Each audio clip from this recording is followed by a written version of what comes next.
রামপাল নদীর তীরে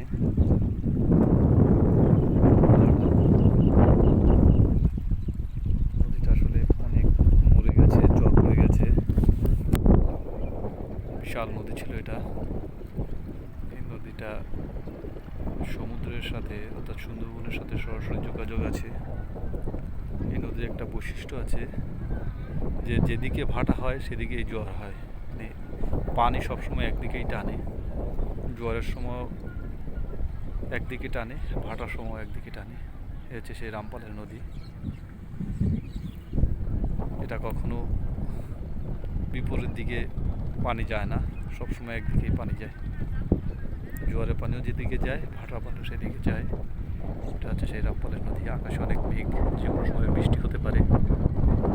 এখানে আকাশে অনেক কালো মেঘ করছে। নদীর পাড়ে দাঁড়িয়ে আছি, হালকা বাতাস হচ্ছে, একটা অন্যরকম ফিলিংস লাগছে মনে। ঠান্ডা বাতাস, রোদ নাই, মনে হচ্ছে ওইদিকে বৃষ্টি পড়ছে। যে ওখানে ক্যামেরায় হালকা দেখা যাচ্ছে অনেক দূরে বৃষ্টি হচ্ছে। নদীর ওপার, নদীর ওপারে কয় ছাড়িয়া নিঃশ্বাস, এ পয়েতে স্বর্গসুখ আমারই বিশ্বাস।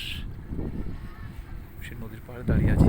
যদি কারো মন খারাপ থাকে তাহলে আপনি নদীর পাড়ে এসে দাঁড়াতে পারেন একা একা, হয়তো কিছুটা হলেও মনটা ভালো হতে পারে। খুব সুন্দর লাগছে, আমারও ভালো লাগছে। আরও ভালো লাগছে যে আকাশে কালো মেঘ, নিচ দিয়ে পানি বয়ে যাচ্ছে।